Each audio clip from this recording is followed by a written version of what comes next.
Good evening. Welcome to Aurora's Committee of Adjustment meeting. I'll start by introducing the committee members and staff. I'm your committee chair.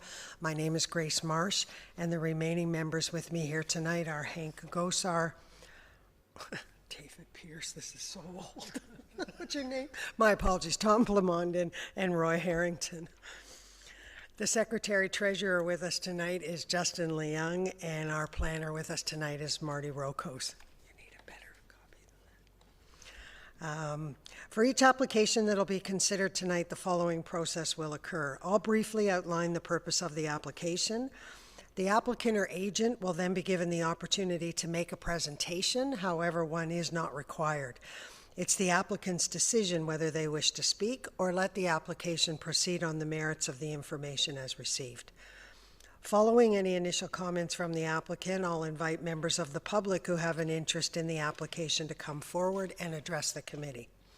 These members from the public who wish to speak must clearly state their name and address, as well as sign the corresponding request for notice form on the table in front of you. As this information is being recorded according to the Municipal Act and the Municipal Freedom of Information and Protection of Privacy Act, it will form part of the public record. Each individual may speak only once on an issue, and once discussion has commenced in respect of a motion, no further presentation shall be made. Please ensure that all questions or comments are directed to me as the chair, and if relevant, I will request the appropriate person to respond. It should be noted that the applicant will be given the opportunity to respond to any questions or comments that the committee feels relevant. Please be advised the reports being considered tonight are available on the front of the desk over here. And if you wish to receive notification of any of tonight's decisions, please complete the appropriate form. The owners and the agents do not need to do that. You'll be notified automatically. I'll ask the committee if there's any declarations of pecuniary interest. None. Seeing none, thank you. I'll ask for a mover to approve the agenda. I so move, Madam Chair. With an amendment? Sorry. With an amendment? With the amendment. Yeah. To move second item. Okay. You need to use your microphone because we're recording, please. Yeah. So, go ahead. Whoops, sorry. To move item number 2 to Item number 6? to number 1. To number 1. Thank Oops, you. sorry. Is there a seconder for that motion? Second. Thank you. All in favor? Carried. We have confirmation of the minutes of the last meeting. I was not present, but I'll look for a mover and a seconder from those that were. Hank, thank you. Seconder? Roy, thank you. All in favor? That carries. I'll abstain as I wasn't here. Thank you. Okay, so what we've done is we've moved the application for 29 Mark Street forward tonight, just because we think that may be the simpler one, and then we'll move on the other one. So this application tonight is file number MV 2017-37A through C. Purpose of application MV 2017-37A.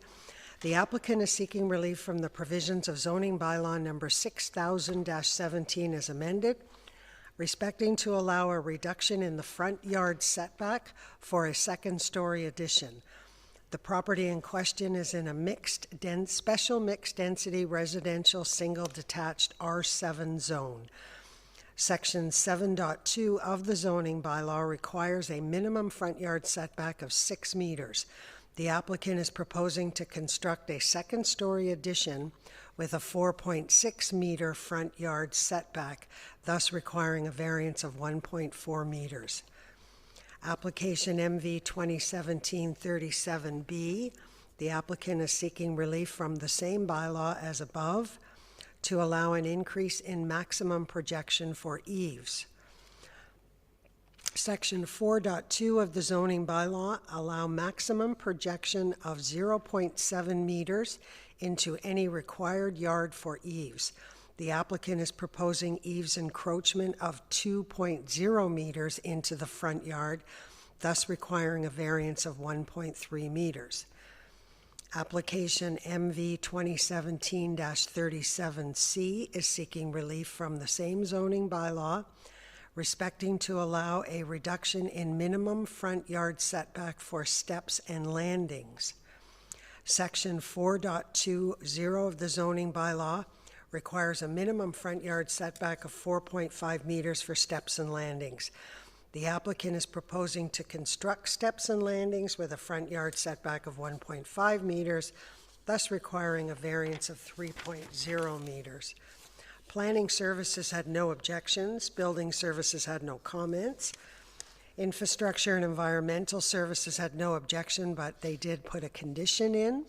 Parks, Recreation, and Cultural Services, no objection, subject to a condition. Central York Fire Services, no comments received. Electra, Utilities, and York Region had no objections, and the Heritage Planning and Building Services had no objections, subject to a condition. Is the applicant or agent for this one here tonight? Good. Did you wish to make any kind of a presentation to us or speak to us at all? It's not required. It's up to you. Okay, all right. Thank you very much. Is there anyone from the public that would like to speak regarding this application? Seeing none, then I will look to the committee members for any comments or questions that you may have, or a motion. No, I'm okay. No comments or questions? Comments, questions? Comments, questions? I'll look for a motion then, please. Hank?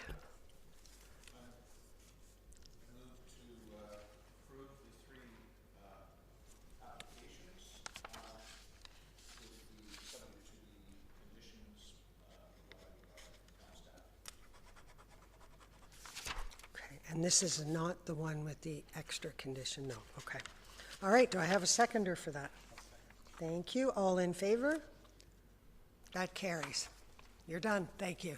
Thanks very much. Known as effective agenda management. Thank you. All right. No?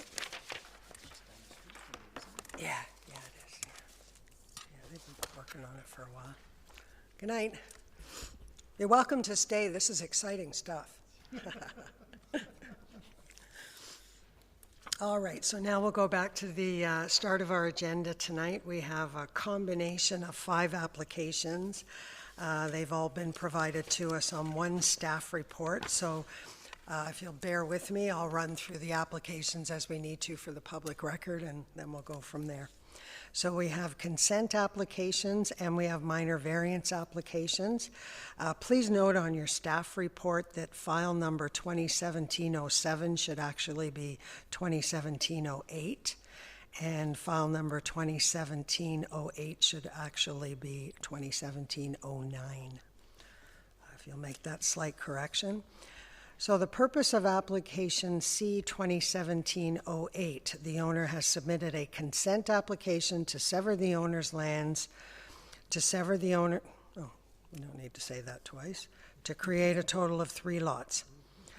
Purpose of application C 2017-09, the owner has submitted a consent application to sever owner's lands to grant an easement over the lands identified as shared driveway easement on the sketch attached herein for the purpose of access for personal vehicles in favor of the 2 lots to the west and east of the retained lot to be created by Severance 2017-08 with access onto Kennedy Street.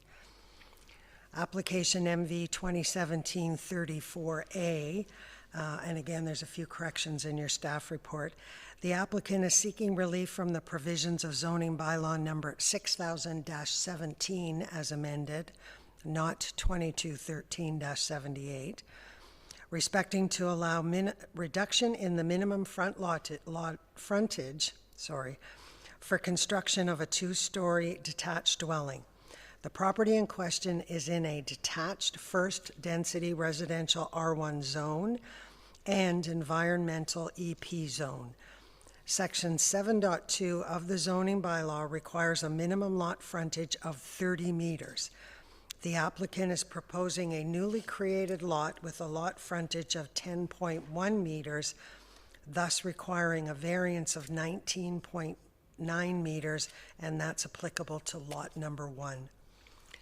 The purpose of application MV 2017-34B, seeking relief from the same zoning bylaw 6000-17 as amended, respecting to allow an increase in maximum driveway width. Section 5.6.1 bracket A bracket II of the zoning bylaw permits a maximum driveway width of 6 meters if lot frontage is greater than 9 meters and less than 18 meters. The applicant is proposing driveway width of 11.7 meters, thus requiring a variance of 5.7 meters, and again, that's lot number 1. Application MV 2017-34C, again seeking relief from the same zoning bylaw as above, respecting to allow an increase in the maximum building height to construct a 2-story detached dwelling. Section 7.2 of the zoning bylaw permits a maximum height of 10 meters. The applicant is proposing to construct a detached dwelling unit with a building height of 13.1 meters, thus requiring a variance of 3.1 meters, lot number 1. MV 2017-35A, relief from the same bylaw respecting to allow a reduction in the minimum front lot frontage for construction of a 2-story detached dwelling. Section 7.2 of the zoning bylaw requires a minimum lot frontage of 30 meters. The applicant is proposing a newly created lot with a lot frontage of 10.2 meters, thus requiring a variance of 19.8 meters on lot number 2. MV 2017-35B, seeking relief from the same bylaw to allow an increase in the maximum building height to construct a 2-story detached dwelling. Section 7.2 permits a maximum height of 10 meters. The applicant is proposing to construct with a height of 13.3 meters, thus requiring a variance of 3.3 meters, and that's lot number 2. MV 2017-36A, seeking relief in respect to allow a reduction in the minimum lot frontage for construction of a 2-story dwelling. The property is Section 7.2 of the zoning bylaw requires the minimum lot frontage of 30 meters. The applicant's proposing a newly created lot with a frontage of 10.2, requiring a variance of 19.8, and that is lot number 3. MV 2017-36B, seeking relief to allow an increase in the maximum driveway width.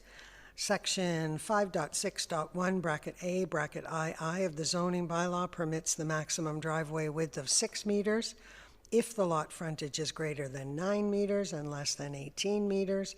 The applicant's proposing driveway width of 12 meters, thus requiring a variance of 6 meters, and that's on lot 3. And finally, MV 2017-36C, seeking relief to allow an increase in the maximum building height to construct the 2-story dwelling. Section 7.2 of the zoning bylaw permits a maximum height of 10 meters. The applicant's proposing to construct a height of 13.1, requiring a variance of 3.1 on lot 3.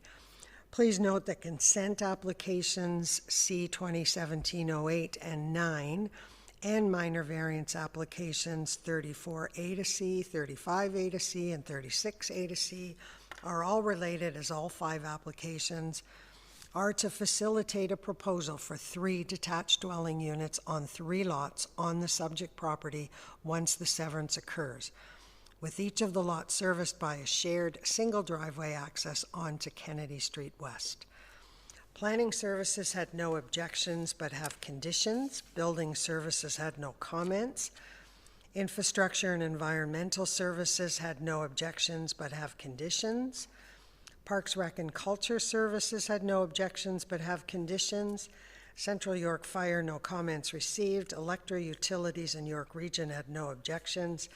And Legal Services had no objections, subject to a condition that only applies to 2017-08. And Lake Simcoe Region Conservation Authority had no objections, but they also have conditions. And I will note that we've been given one additional condition tonight that is not in the staff report. So there are 7 conditions in the staff report with multiple bullets, and we now have an 8th condition as well. So, applicant agent.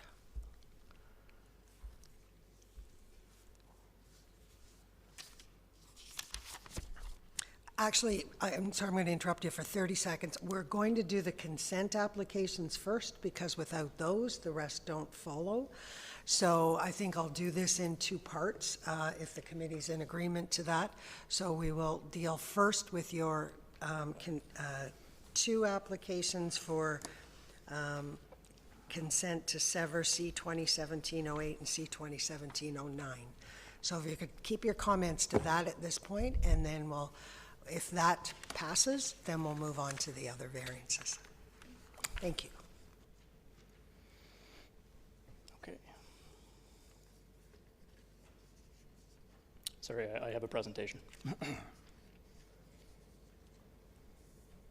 If your presentation encompasses everything, go ahead. We won't Yeah. try to force you to divide it Thanks. up, but we will deal with them separately. Thanks. Okay, thank you very much.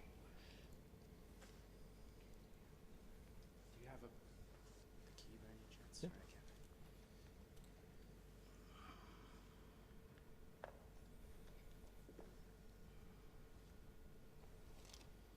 Just bear with me. A lot of things in my pockets.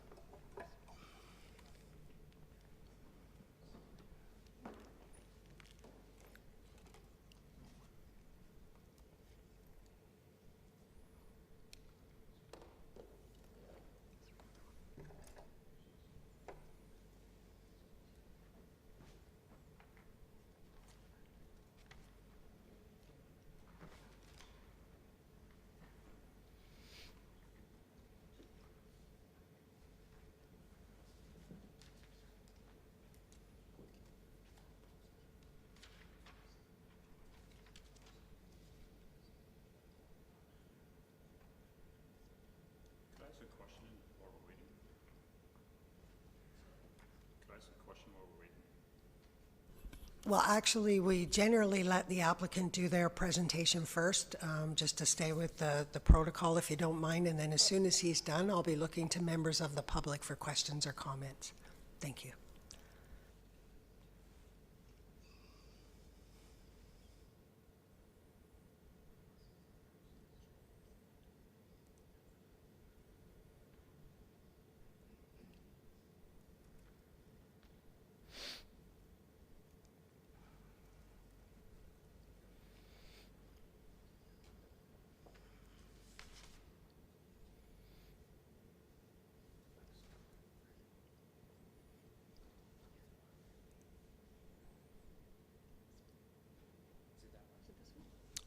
Yeah.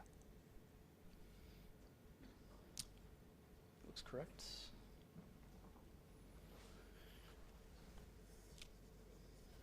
Linda, can you do something to make it show up on our screen so we don't have to twist around?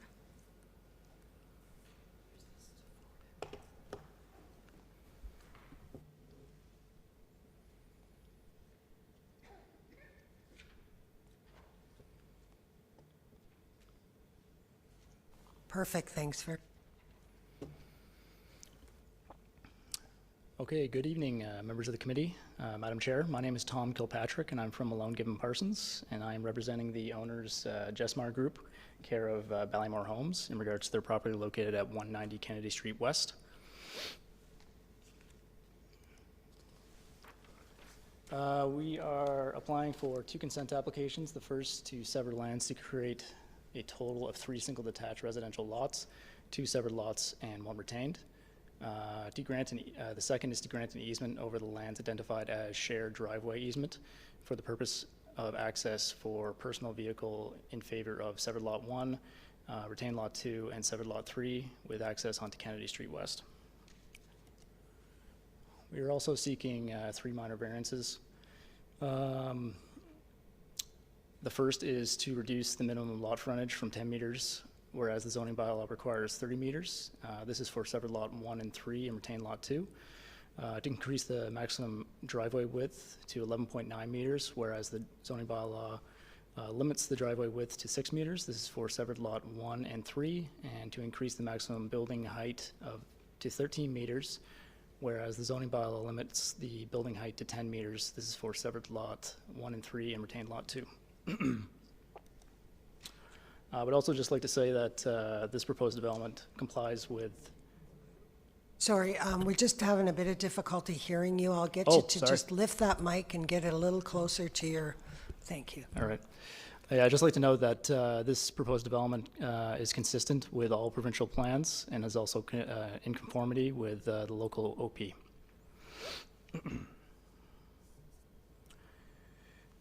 So the property is approximately 1.77 hectares in size.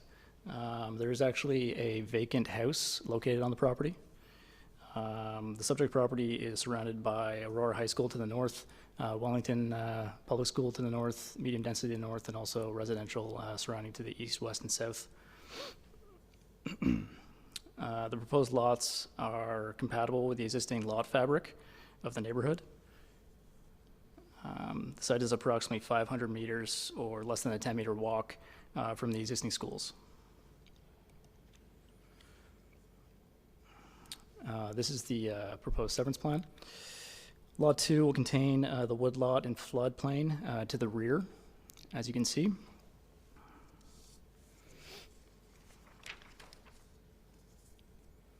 All 3 lots will be accessed by the shared driveway. The shared driveway will maintain Kennedy streetscape. Lots will be serviced through a municipal easement that is covered over all 3 lots and runs along the east side of the property line. The homes on severed lots 1 and 2 are 2 stories with a walkout basement and 3-car garages, and they have a conceptual footprint of approximately 510 meters squared each. The increase in driveway width is to access these 3-car garages. The home on retained Lot 2 will be 2 stories with a walkout basement, an auto court, and the conceptual footprint is approximately 576 meters squared.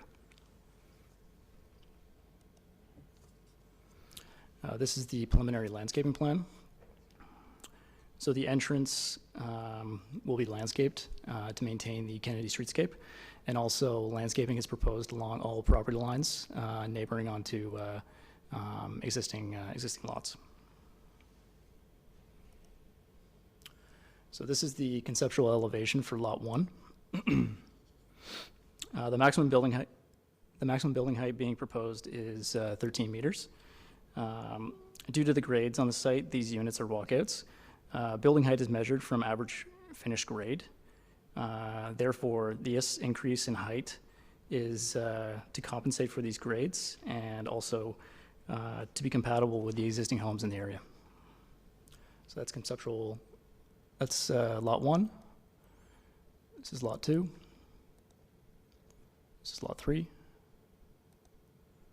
So this is a cross-section. It's from north to south. That is Lot 1, and also that is 200 Kennedy Street at the front. So you can see that there is quite a drop compared to the existing to the proposed, which mutes or mitigates the height increase. So this is also a conceptual cross-section looking east-west. So on the left is Lot 3, conceptual elevation, and on the east is 180 Kennedy Street with an air photo put over it just for context. These lots will be essentially at the same elevation, and the proposed house is actually in the general same location as the existing home as is today. So Consent to sever should be approved as per section 5211B of the town official plan, because it is consistent with provincial policy, planning policy, conforms with the regional and local official plans, allows for intensification underutilized lot, municipal water and sanitary services are available, existing environmental features are accounted for and protected, maintains a uniform lot frontage along Kennedy Street West, access is available through a shared driveway easement to Kennedy Street West, approximately 500 meters, under a 10-minute walk from surrounding schools, and the proposed development represents good planning. So this goes on to the four tests. I don't know if you want me to stop here, or this is in regards to the minor variances. No, you might as well carry on with your presentation. We might as well see the whole package. All right, Thanks. thank you. So the minor variances should be approved as per the four tests of the Planning Act. The first, the general intent and purpose of the town's official plan is maintained. The variances allow the intensification of underutilized parcel within the town's built boundary and meets the density requirements of the suburban residential designation. Test 2, the general intent and purpose of the town's zoning bylaw is maintained. The lot frontage will remain visually unchanged and will be consistent with the average lot frontages along Kennedy Street West. Allows for dwellings permitted by the detached first density residential R1 zone that does not impose on neighboring lands and do not dominate the streetscape, and allows for satisfactory space for anticipated vehicle access and movement, and the width of the access driveway will not dominate the front, the lot frontage. Test 3, the required variance is desirable for the appropriate development or use of the land, building, and structures. The variances allow for the development that is compatible with the uniform lot frontage, varying lot depths, environmental features, single detached dwellings, and character of the area. Test 4, the required variance is minor in nature. All variances allow for the intensification that does not pose a negative impact on the surrounding properties and meets the general intent of the official plan, the zoning bylaw, and are desirable. That concludes this presentation. I'll take any questions. Thank you. Thank you. At this point, we'll ask you to grab a seat, and we're going to ask for comments or questions from members of the public, and I'm sure we'll be calling you back up. So, are there any members of the public now that would like to address this application? Yep, please come forward to the microphone. We'll need your full name and address. Gilles Sankmars, 180 Kennedy Street West. My first question is... Sorry, it's the, actually, we've seen a letter from you as well. It's Mr. Sinkmars at 180. Okay, go ahead. The question that I was asking about before the presentation, I'm just not sure what it means in the answers to the... Sure. Could you tell me what no comments means? From in the response to the application, there are 2 areas where you have no comment. Does that mean that they just didn't get back to you? Or what I'm wondering is, did they consider this? Did they consider it? I'm going to look to staff to answer that question. This is part of the process that staff undertakes, and I know my understanding, but... Through the chair, if it says no comment, that means they do review the applications. We give them sufficient time. It would just mean they didn't have any further comments with regards to the application in their review. Okay. In other words, they reviewed it, had no concerns or conditions that they wanted imposed. Generally, we only get the responses back if there are conditions or concerns. Does that... Okay. The other question I had, is it possible, and this is directed at you guys, is it possible to get a copy of your presentation? Okay. So, I'm sorry, did I hear you were asking for a copy of the presentation? Yeah, Yes. okay, yeah, Yeah. great. Thank you.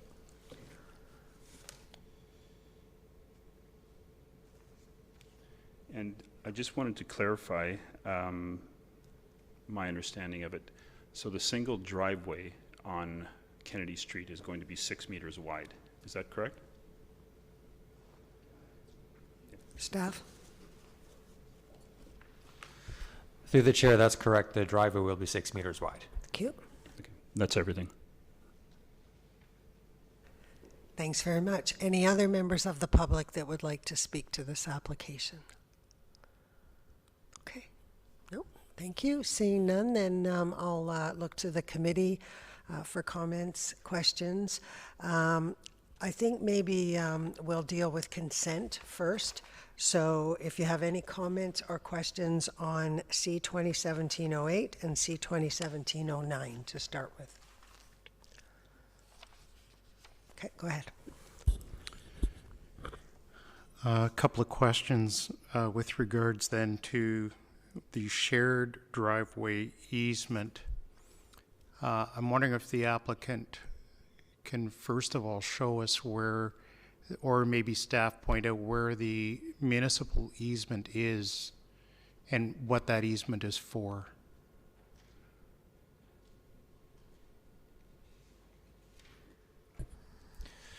Through the chair, are you referring to the servicing easement?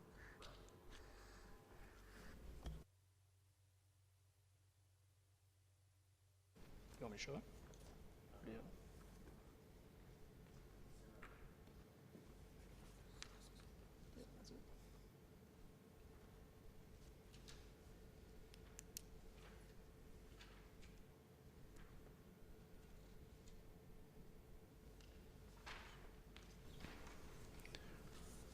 So essentially what I'm asking while you're putting that up is what impact does that have on that driveway in particular, and what is in that municipal easement at the moment?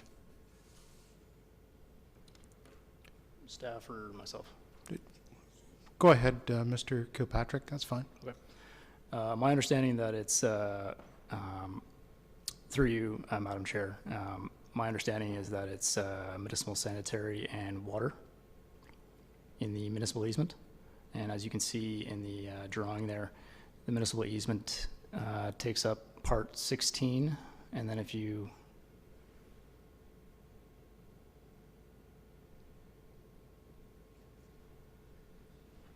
it also encompasses part 22 and part 21. Where's 16? I'm sorry. I see 22, I see 21. 16 is where? So 22, 21, and then 16. Yeah. Okay. Oh, wow. Okay. And what services are in there? It's my understanding through you, Madam Chair, that it's water and sanitary. So is that to service the existing residents? Or is that outside of the domain of use? Through, yeah, sure. Madam Chair, my name is Larry Deckham. I'm with Ballymore Homes. The easement, it's an existing easement. The sanitary sewer was put in quite a while ago, but it redone in 1991. And that service is, my understanding is that Kennedy Street drains down to that sewer, and then that sewer runs north towards the valley, and then there's a sewer in the valley north of the subject lands. So these are existing services. And so for the newly created lots, we're proposing to hook into those services rather than bring long services down to Kennedy Street. It's an existing service that we plan to hook into. So am I correct then in assuming, and I've always told myself never do that, do those services then service the existing house as well? Or do we know that? My understanding is that the existing house is already hooked up to that service, yes. Okay. Is it then your intention to continue to use those services and in some fashion connect them to all three homes? Is that my understanding?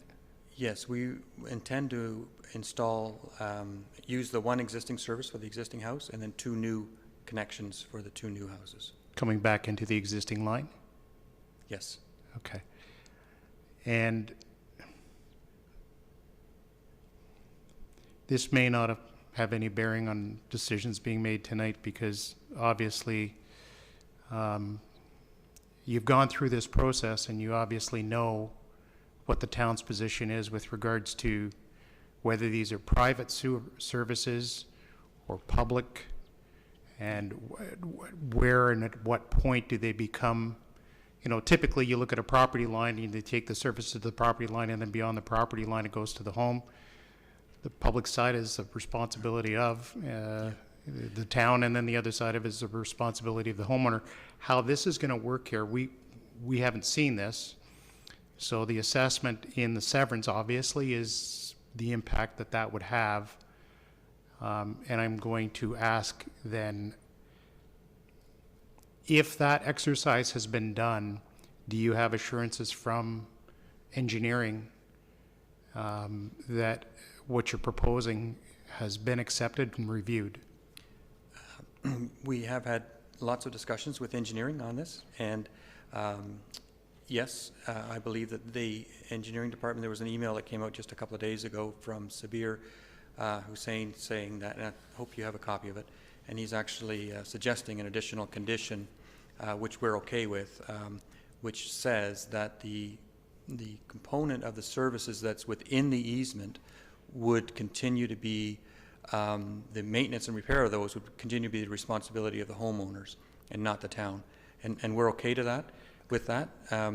We have to work out yet with them exactly how we word that and how we put that on title, but in principle, we are agreeable to that position, and we'll make it work legally. Thank you, Mr. Deckman. Maybe I'll just put that condition on the record. If you'll bear with me, I'll read it, and I think it may help, because it's not in the staff report, so the public will have not seen that one.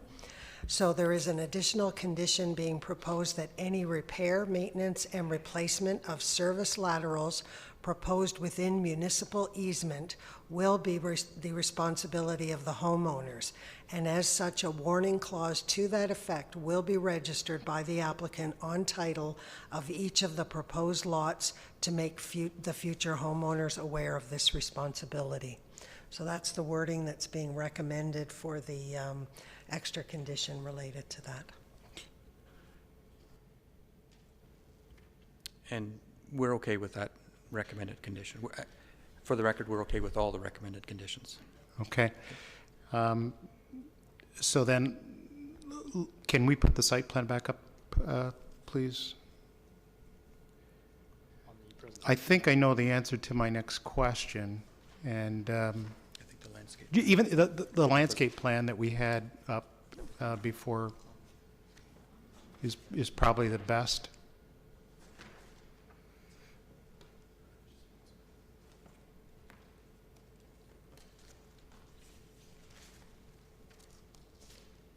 Thank you. So, if, Sorry. that's okay.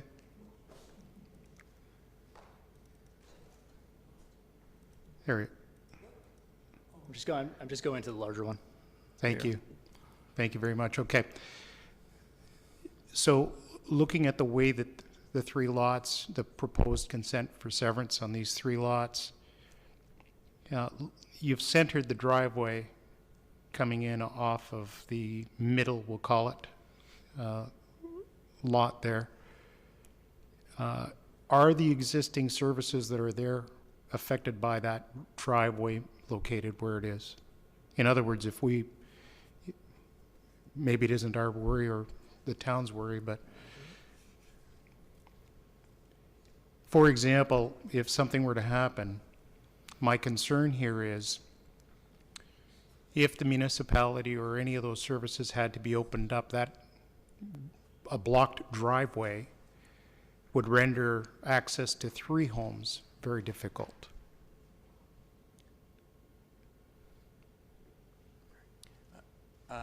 My understanding is that the sanitary sewer is actually tight against the east side of the property, so it wouldn't, the driveway would not be on top of that. The water main the driveway may go over the water main, because the water main is more in the center of the lot, the town's water main. But I would suggest that there's an existing driveway there now, so I don't know that the situation would be any different in the future.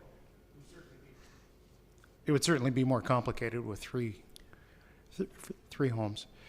Is that blue line there the water staff? Is that what that look? Madam Chair, yeah, this is a plan that just got put up, is something that I put together earlier while I was going through the application, which is based on the plan that was submitted. The orange is the driveway, and it's a little hard to tell, but the blue line is the water main, and the green line is the sanitary sewer. And those are along the east property line,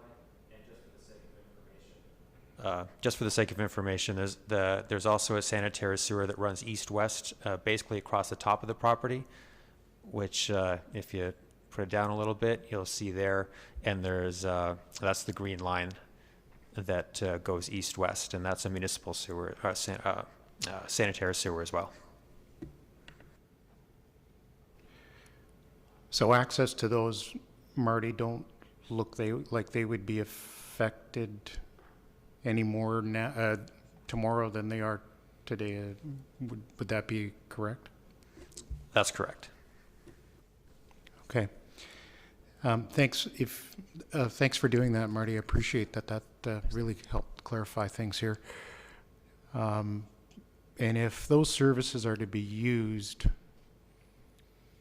to service those three homes, yeah, I can see how that would work. Okay, thank you. Can you pull the other drawing back up again? Sorry to make you bounce around like that. Not a problem. In the presentation? Please.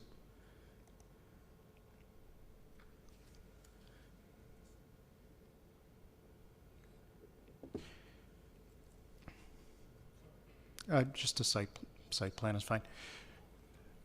So, again, coming back to this,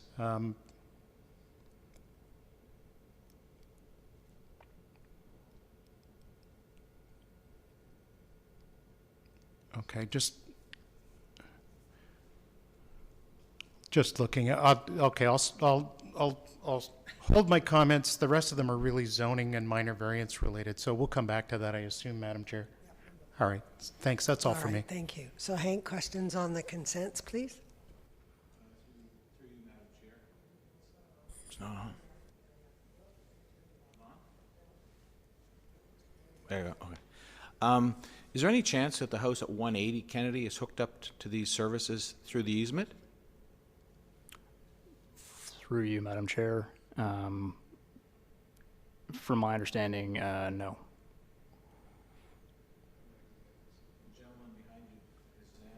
Okay, and he's the owner. You'll have to come to the microphone, or we can go to staff, whatever you prefer, Jill. Okay, just, we have to get it on the record. You got to be talking into the mic.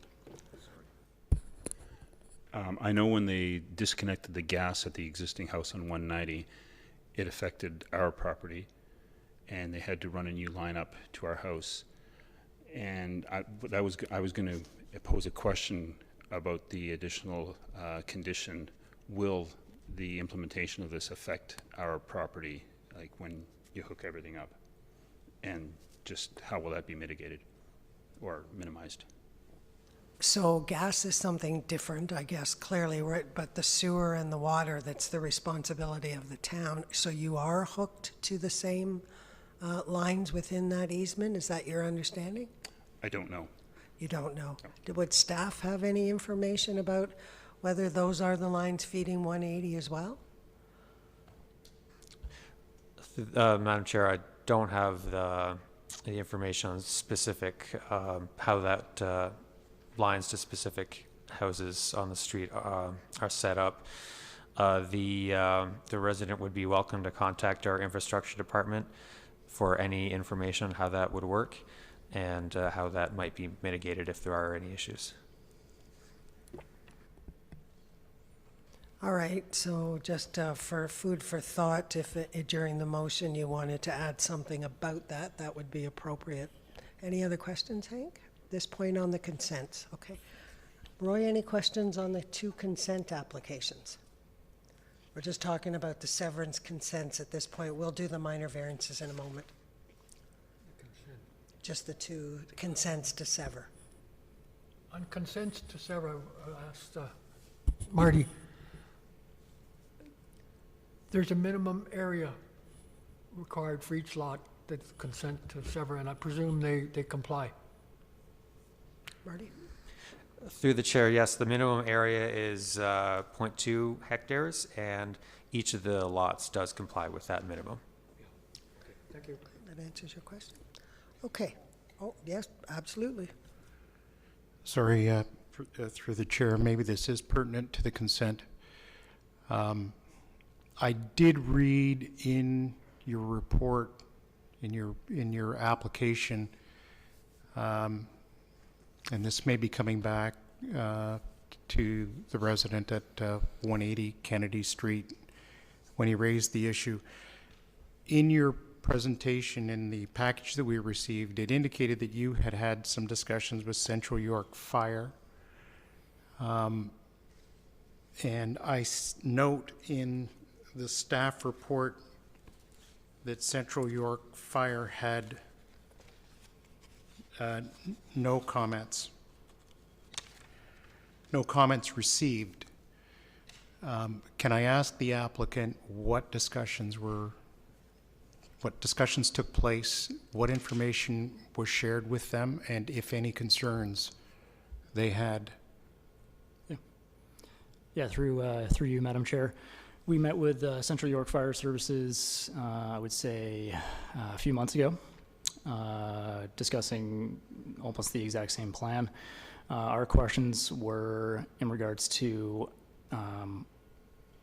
what they needed in terms of building code.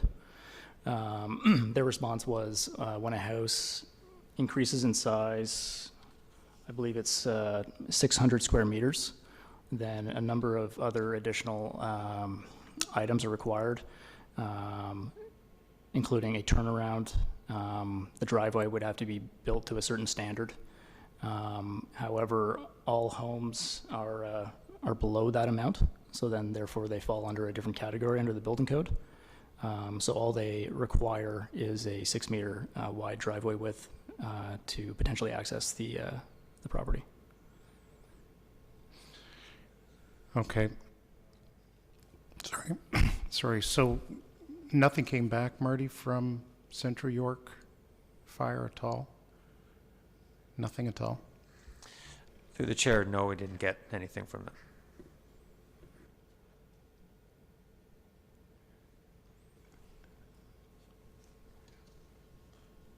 There's a proposed entry feature at the street line, and it looks, I don't know, roughly like there's some type of landscape feature, potentially a gate or something. Is that what I'm looking at? 2 columns there? Through you, Madam Chair.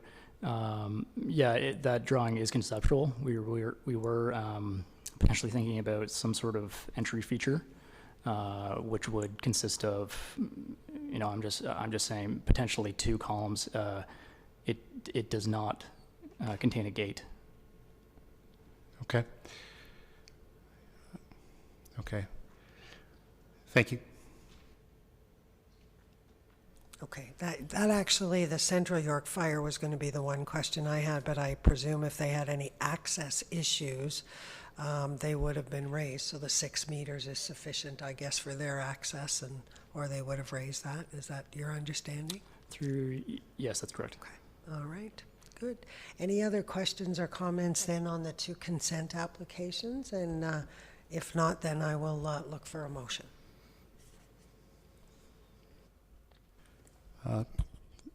Through the chair. So I will move that consent applications 2017-08 and 2017-09 be approved, and that would be subject to any conditions that are laid out further in the staff report that apply to those be acknowledged. Yes, and as well as condition number 8 that was brought forward separately. Okay, and do I have a seconder for that? Hank, thank you. All in favor? That carries for those 2 applications. Thank you. So now we will move on to the various minor variance applications. So any members of the public that want to speak specifically then on the minor variance applications? Okay, seeing none, do you have any other information you wanted to give us as the applicant at this point, or was that everything you had? Okay, thank you. Perfect. So I will look back to the committee for questions or comments. Roy, you want to go first this time? I reserve the right to come back later. All right, you got it. I'll look to this side then. Hank?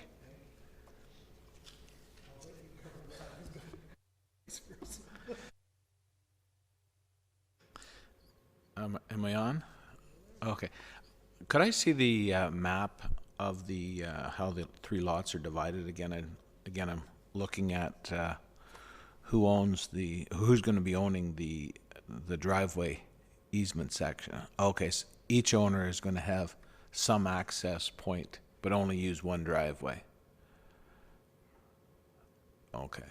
All right.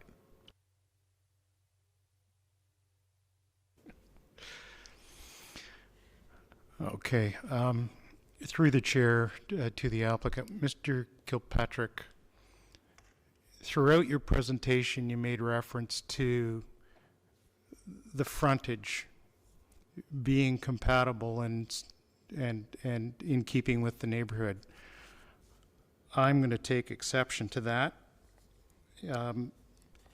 Reducing the minimum frontage down to 10 meters from the required 30 is not insignificant. It's not minor. I understand in context with the lot areas that you're working with and the potential to intensify, and I agree with you that it does follow the province's guidelines and the OP. But to suggest to me and potentially some of the neighbors around you that 10 meters is in keeping with the neighborhood, I would suggest to you that it's certainly not uniform.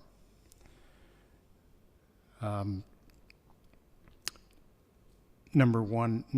Number 2, as far as the variances are concerned for the heights, I'll ask if the conceptual drawings that you've shown us and the public are conceptual, or are they based on some discussions that you've had with potential buyers? Because what you're showing, particularly with regards to, 3-car garages and then a garage court for lot 2 there must be some thought that you've done some more than just preliminary conceptual design, or am I wrong?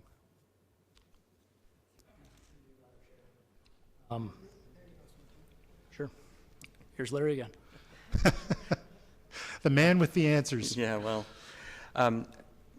through you, Madam Chair, the answer is that the central lot, number 2, we have done a fair amount of detail on that, because that's a house that the president of Ballymore Homes, Louis Mora, who's here as well, will be building for himself. So that's why there's a fair amount of detail on that one. On the other 2, we have not had discussions with any potential buyers. We were just trying to come up with designs that we felt would be compatible with the neighborhood, and would suit. These are large lots. These are almost an acre. I think they are an acre each, minimum. So they need to have decent sized houses on them. But we haven't. There's no potential purchasers or anything like that. We knew that the committee would probably want to see what we were thinking, and so we came up with these concept plans for your benefit. If I can just address your earlier concern or comment about the lot frontage not being compatible with the rest of the street. Of course, we agree 10 meters is not the same as the rest of the street, so we aren't trying to suggest that. I think what we are trying to say is that you won't see the difference between 3 10-meter lots and one 30-meter lot because there's only going to be one driveway on it. It's going to be nicely landscaped. It will look like a 30-foot, the entrance to a 30-foot lot from the street. So that's the point that we're trying to make there. That, of course, you're right. 10 meters is too small. Is smaller than most, or probably all, the lots on the street. But we're not putting 3 driveways in or 3 houses on that 10 meters, right? It's going to look like one lot from the street. Yeah, and my comment is really when I was looking at it, and I won't bore you with my background, but in cases like this, in my mind, the natural thing, if you have an easement with existing municipal services in it, would be to take a road up the east side of Lot 3, make it a public right-of-way, and then put 3 pie-shaped lots where Lot 1 and 2 are. I know you're constrained by the floodplain and what have you, and I guess you're going to tell me that that's really why you did what you did. But in my mind, it complicates a lot of things when, I'm not the town engineer, but I tell you, if I were the town engineer, I'd be telling you everything north of Kennedy Street, from the street north, would be your responsibility, and on title, any repairs to the existing sanitary and water would be 100% your ticket, and any implications that would fall onto any of the neighbors as a result of this consent and minor variance would be borne by you. And I'm looking at number 180 Kennedy, and on 198, 200, and 204. And I don't know if you've had any discussions with the neighbors there or not. And if you haven't, and I don't know whether the owner of 180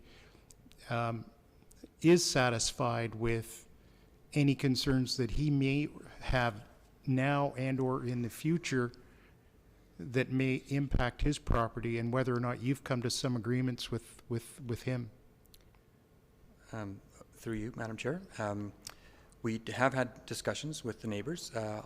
We dropped off a letter at 180, at 198, at 200, and 204, and invited those people to call, because I didn't know their names, so I had to just drop off a letter. Invited them to call me, and all but 198 did, and we met with all of those owners, explained our proposal, asked them if they had any concerns. I probably, don't need to say how those discussions went, but relatively they went very well. I think the owners of 200 and 204, I can tell you, were actually pleased that we were coming in with only 3 lots. They were afraid that, because they knew that a developer had bought it, and they were afraid that someone was going to come in with a proposal for a lot more lots. So when we showed them our plans for 3 lots and the quality of the houses that we were proposing, they seemed to be okay with that. So if I come back then to my earlier comment about the homes in particular, and if there had been any discussion with any potential buyers, and you mentioned Lot 2, your conceptual elevations that I was looking at earlier, and one of the reasons you're coming to the committee is to get a variance on height. Mm-hmm. And I noticed that those roofs are actually very, very high pitched. Is there any potential to make them a little less slope and bring that height down to bring them more in line with existing regulations? Or is that, in other words, if a purchaser were to show up and want to change that and bring the pitch of those roofs down, I would assume that that's what you would do, even if you do have the variance. Is that correct? I would say that if the purchaser asked for that, I would say yes. The reason, though, that we're asking for the variance to 13 is mostly to, or I should say mostly to deal with the fact that the grades are quite, there's a lot of topography here. And when the way that the town of Aurora measures the height, it's based on average grade. Yeah. And all of these houses will be walkout basements. And one of them actually even has a walkout on the side. So the average grade around the house is quite a bit lower than a flat lot would be. And that, actually, we did an analysis looking at, okay, let's assume the lots were flat. How would these houses fare? And I think we were just over 10 meters. So a lot of this variance that we're asking for is to deal with the grades that are on the site.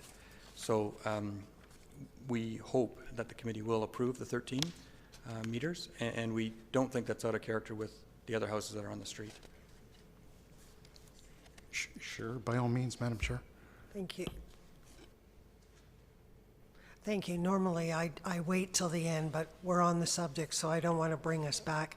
I have a question for staff. Is this normal for us to be approving a variance for height when we have no idea what the future purchaser and or design, I ask my question simply, what if the person who buys it wants a nice ranch bungalow and couldn't care less about the height? The variance wouldn't be needed. Typically, would we not wait until we saw the design of the home that is going to go on the lot and then approve any variances? Because my instinct is that possibly the committee may consider, or at least I'm hoping they'll think about just deferring these. I'm reticent to approve a height variance when you really don't know what house it is you're going to put on there. Could I get some comments from staff on that?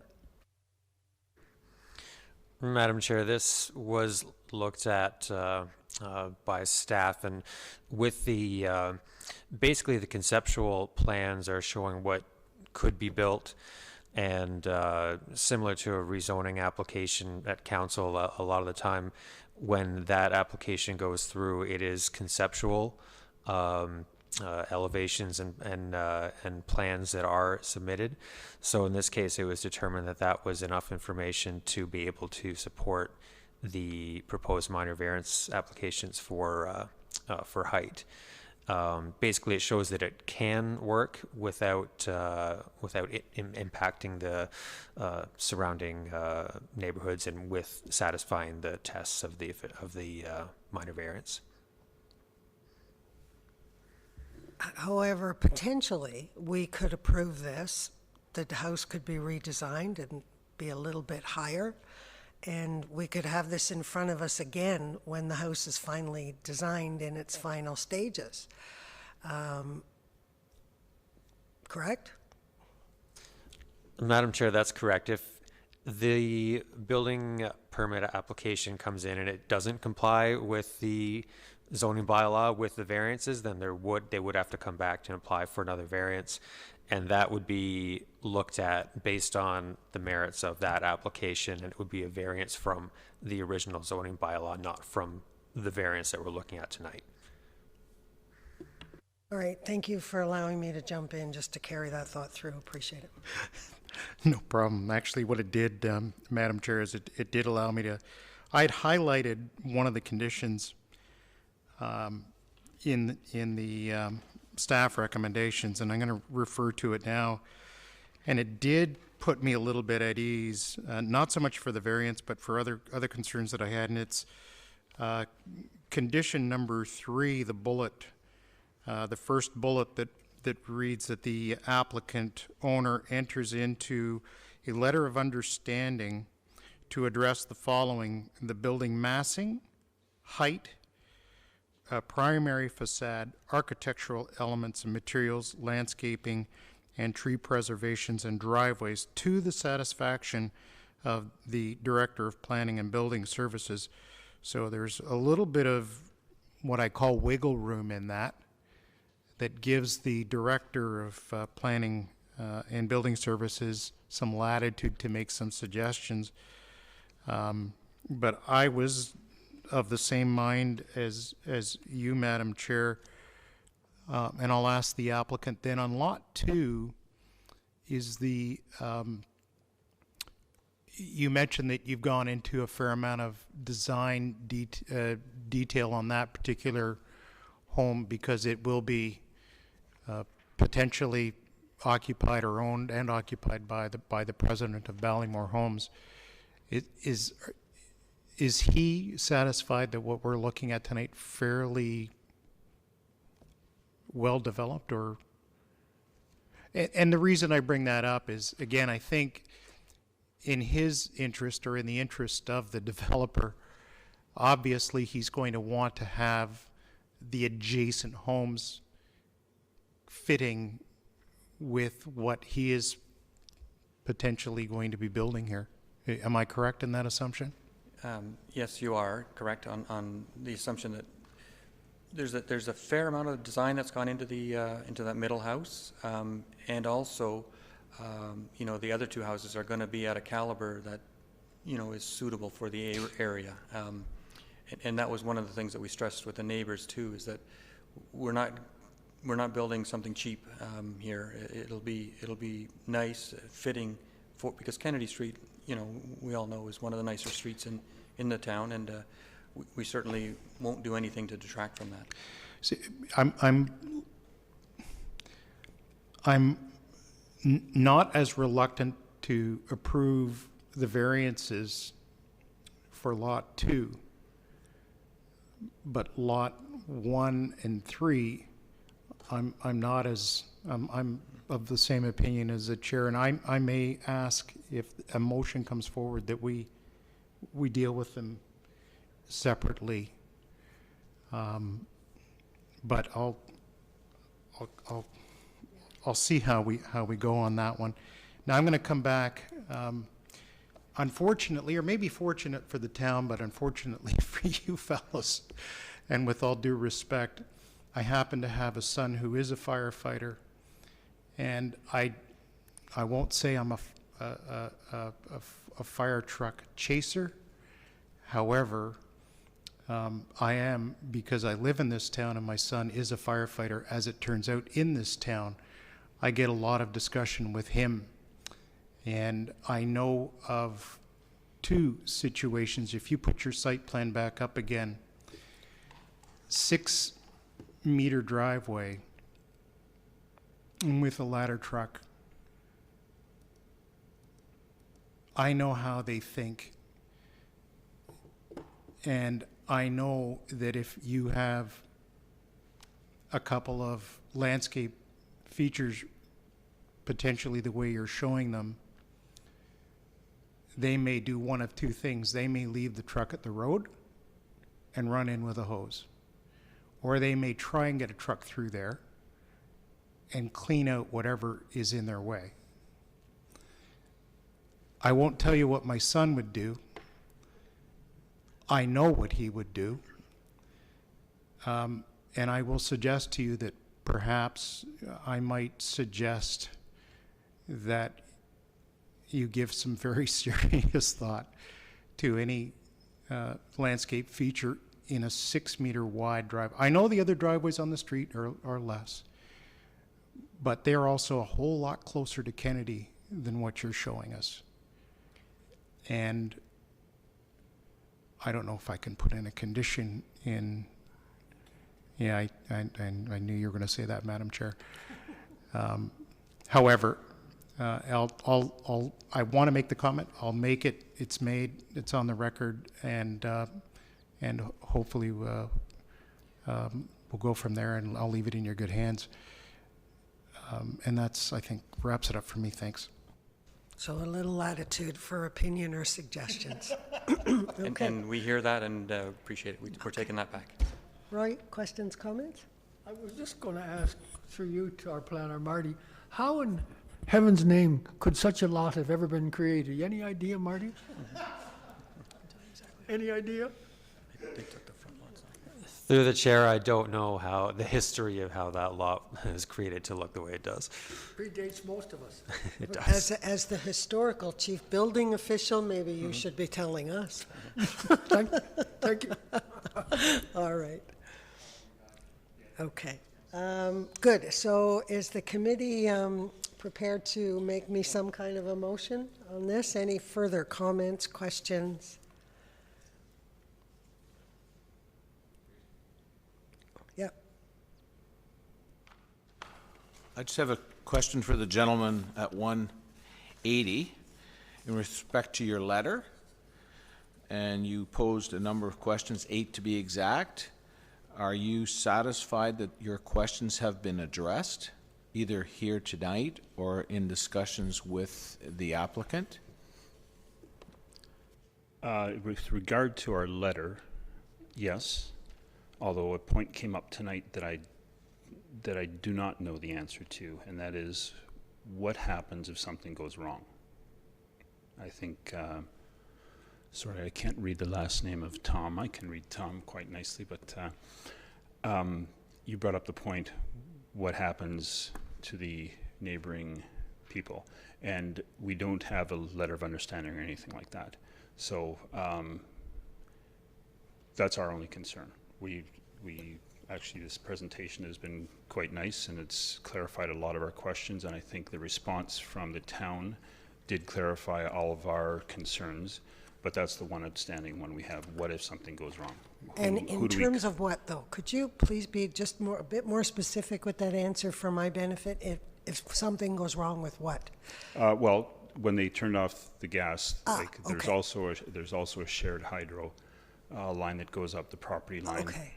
All right. So that sort of thing. So I actually had made a little note here, and I'm wondering if it will help you. Please stay at the microphone. I'm thinking there should be another condition that staff meet with you and discuss any potential issues with the servicing of all of the services to your home and what remedies would be available if anything goes wrong. I hear would that give you a little more comfort level if this got approved with that, and then that opens the door for you to sit down with staff and the applicant and work something out in that regard. Yes, we don't have any issue, like beyond what our letter, we Yeah. don't have any issues, but we just, that's our Comfort only level. outstanding concern is what happens, who do we contact, and how do we get things rectified? Absolutely. Yeah, we hear you. Thank you. Thank you. Okay. Does that, anything else, Hank, on that? Oh, there we are. The one thing I hadn't heard of, heard gas, hydro, sanitary water. Are there storm sewers here as well?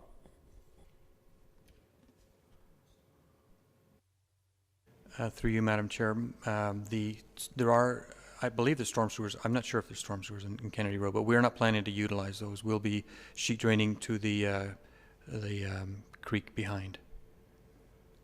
And we've been through that with the Conservation Authority. So we've had those discussions with the Conservation Authority, and that seems to be okay.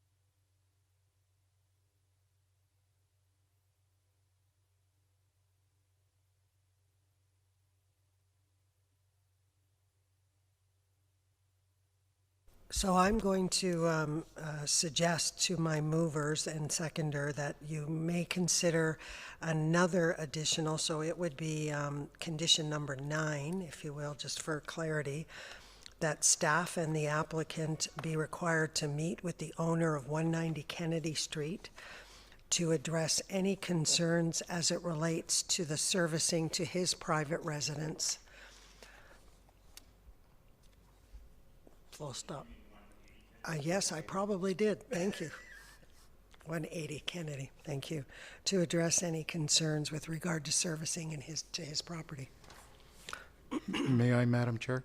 I just want to ask the applicant if So we're potentially throwing an additional condition onto what we're reviewing here and discussing.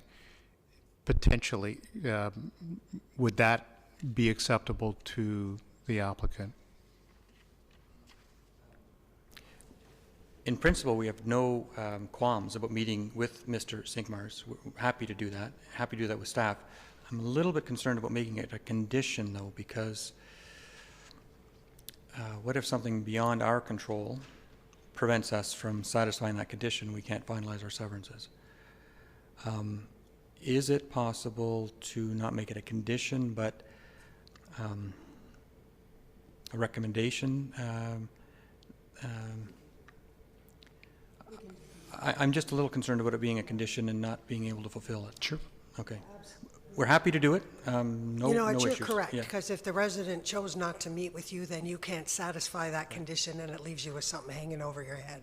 So I get that, yeah, or it'll be a recommendation. Thank you very much. You're absolutely right, I'll thank you. just- Can we just double check that with staff? Is that something that staff would be comfortable with? Through the chair, staff would be available to meet with the owner of 180 Kennedy to discuss any potential issues of servicing. And Madam Chair, if I may just interject, we staff had we met today and discussed this, and there was one issue that came up that was not included in the Parks Department comments and in their conditions. There is actually in the official plan and in the Trails Master Plan a trail identified that would run through the subject lands, and that was not included as a condition in the Parks Department comments. The Glenn Letman, the manager of development planning, did have a conversation with one of the staff in the Parks Department, and I believe he also spoke with Mr. Decima, who may want to clarify that for me. But there, as far as what I was told, there was and basically an agreement that there would be no issue with providing an easement for a trail. It is not included as a condition, as I mentioned, but it is something that that Mr. Letman and Mr. Decima spoke with, and of course, if I'm, you may want to clarify that, Mr. Decima, just because that just was not included in the conditions. Appreciate that. Just before you do, Marty, so is the request of staff that we do add a condition for that? Or is staff comfortable with the agreement that they've reached outside of this process? Madam Chair, staff is comfortable with the recommended conditions the way they are. The committee is free to include a condition if you wish, but we're not adding any more recommended conditions at this time.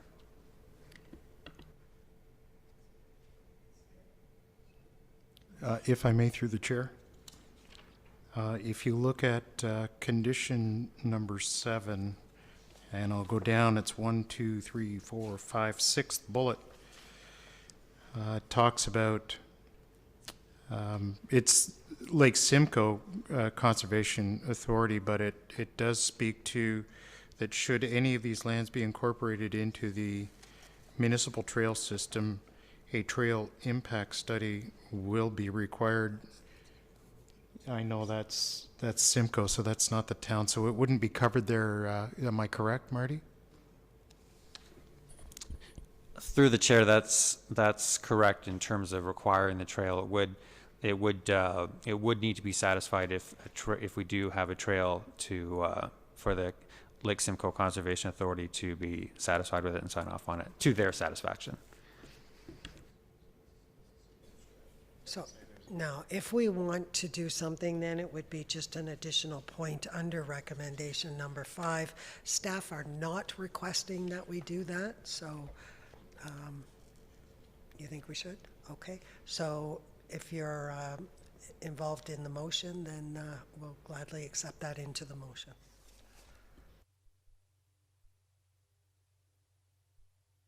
And as you're thinking about your motion, I think that I would like us to call the minor variance applications separately, please. Suggest that. Madam Chair, just a point of clarification. The conversation about the proposed trail, that would be where on the north side of the stream?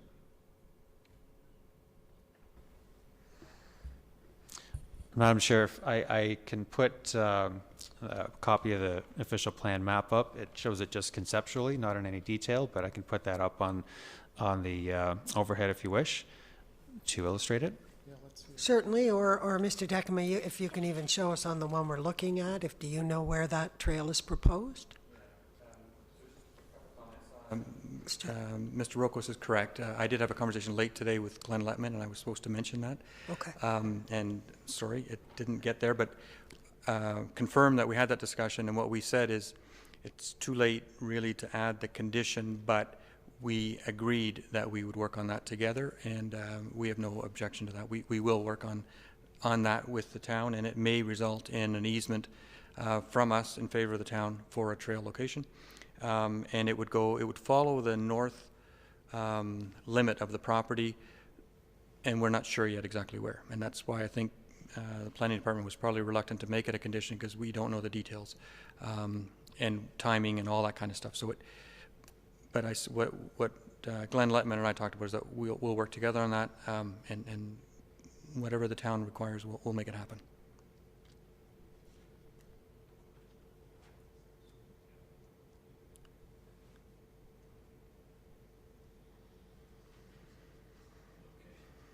So, if I may, through the chair, I'm going to suggest that we do the minor variances separately, and if we are, I will take a stab at the first one. We can do them one at a time. So I will move that the application minor variance 2017-34B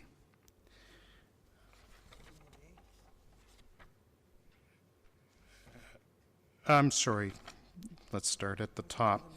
Yes, sorry. 34A be approved subject to the conditions contained in the staff report. And the additional recommendation that staff meet with the developer in order to determine whether or not an easement is required for a section of trail.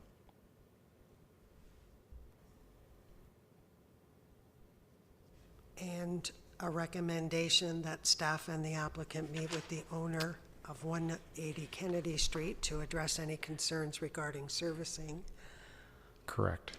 And the As addition amended. of condition number 8. 8, and condition number 8. So we won't repeat this every time, but we will be adding condition number 8 to each of the MV applications. We will be adding 2 recommendations of the committee, one related to the meeting with the owner of 180 Kennedy Street, and one related to the possible right-of-way or easement for the town for the trail in the future. So So does that moved. summarize it? So Thank moved. you. Okay, and a seconder? Thank you. All in favor? That carries. Do you want me to just keep going? I think so. Okay. So I will now move that the application minor variance 2017-34B be approved subject to the same conditions and recommendation. Seconder? Roy, all in favor?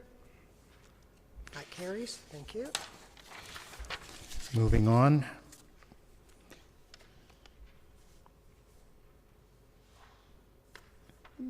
This one is lot 1.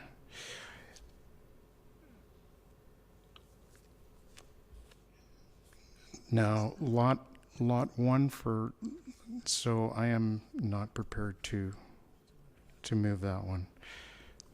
Do I have anyone else prepared to move MV 2017-34C? Hank? Yes, I'm prepared to move 34C with the conditions as discussed and the recommendations. You, do I have a seconder for that? I'll second it. You'll second it? All in favor?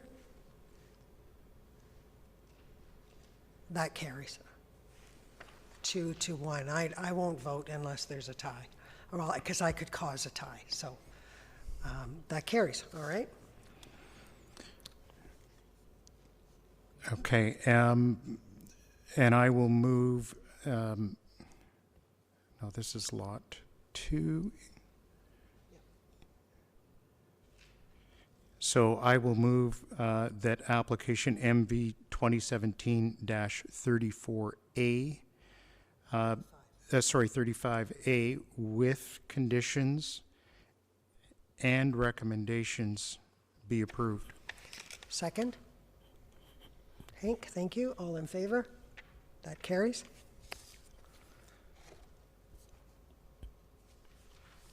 And this one is height. So I will move MV 2017-35B be approved, subject to the conditions and recommendations. Second? Hank, thank you. All in favor? Did you vote for that one, Hank? Sorry. I did. Thank you. That carries. I can't do lot 3. 2017-36A is frontage. Oh, 36, sorry. Yep. I'm skipping ahead here. Yep. So I'll move minor variance 2017-36A be approved, subject to conditions and recommendations. Okay, second? Roy? I'll second it. All in favor? That carries. Thank you. 36B is, okay. So I will move minor variance 2017-36B be approved, subject to conditions and recommendations. Second? Thank you, Hank. All in favor? Carries. Thank you. A mover for Number- 2017-36C. Yeah, I've got a problem with that. I so move with conditions and recommendations. Thank you. A second? I'll second it. Thank you. All in favor? That carries. Thank you. Chris? I think that's it. I think that's it for that. Thank you very much for your time and patience and. Okay. And our agenda doesn't contain new business anymore, but that's all right. So if there's no new business, then I'll look for a motion to adjourn. I'll move we adjourn, Madam Chair. Thank you. We are adjourned. Thank you.